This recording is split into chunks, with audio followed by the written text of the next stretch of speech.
Hi friends, Mahanadi சீரியலில் நாளைக்கு என்ன நடக்க போகுதுன்னு பார்க்கலாம். வாங்க வீடியோக்குள்ளே போகலாம். நம்ம சேனல் இப்போ தான் ஃபஸ்ட் டைம் பார்க்குறவங்க சப்ஸ்கிரைப் பண்ணிக்கோங்க. நிவின் ஒரு மாதிரி சிரிச்சிட்டே போய் பெட்டில் உட்காந்துருக்கிறாரு. ஒரு மாதிரி சந்தோஷமாகவும் இல்லாமல் ஒரு மாதிரி இருக்காரு.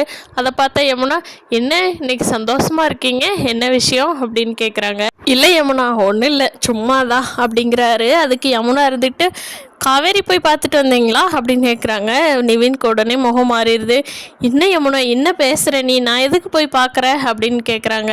சொல்ல முடியாது, 2 பேர் பார்த்துக்குவீங்க, ஹோட்டலுக்கு போயிட்டு வருவீங்க, அதனால் வந்து சந்தோஷமா என்னன்னு கேட்டேன் அப்படிங்கிறாங்க.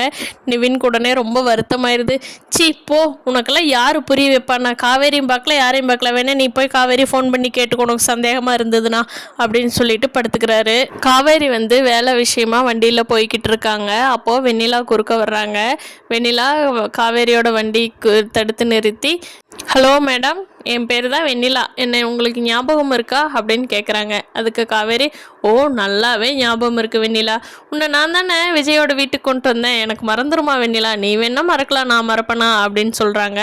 வெண்ணிலா ஓகே மேடம், நீங்கள் கான்ட்ராக்ட் போட்டிங்களே 1 இயருக்கு, கான்ட்ராக்ட் முடிஞ்சிருச்சுல்ல, அதான் உங்கள் அம்மா வீட்டுக்கு போயிட்டீங்களா கான்ட்ராக்ட் முடிஞ்சு, அப்புறம் எதுக்கு இன்னும் உங்கள் கழுத்தில் இந்த மஞ்சள் கலர் தாலி தொங்கிட்டு இருக்கு, அதை எடுத்து விஜய்கிட்டவே கொடுத்துர்லாமே அப்படிங்கிறாங்க.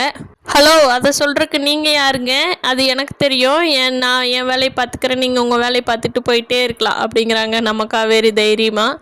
நாளைக்கு எனக்கும் விஜய்க்கும் கல்யாணம் காவேரி, முடிஞ்சால் நீ வாழ்த்திக்கோ, அதுக்காகத்தான் இந்த கயிறு எதுக்கு உன் கழுத்தில் இருக்குது, அது வேண்டாம், ஏன்னா நாளைக்கு விஜய் என் கழுத்தில் தாலி கட்ட போகிறாரு, அதனால தான் உங்கள்கிட்ட தகவல் சொல்லலாம், இந்த கைத்தை அவுத்துரு யூஸ் இல்லையில, நீ அவுத்துருன்னு சொல்லலான்ட்டு தான் சொன்னேன் அப்படிங்கிறாங்க. அதுக்காகவே ஹலோ மேடம், முடிஞ்சதுன்னா விஜய் உன் கழுத்தில் தாலி கட்ட வச்சுப்பார், நான் இதை அவுக்கிறேன் அவுக்காமல் இருக்கிறேன், அது ஏன் விருப்பம், அது நீ ஒன்றும் சொல்லணுங்கிற அவசியம் எனக்கு இல்லை, நீ முடிஞ்சா உன் கழுத்தில் விஜயை தாலி கட்ட வச்சுப்பார், சரியா, போய் உன்னோட வேலையை கண்டினியூ பண்ணிக்கோ அப்படின்ட்டு நம்ம காவேரி சார் ஸ்கூட்டி எடுத்துகிட்டு கிளம்பிடுறாங்க.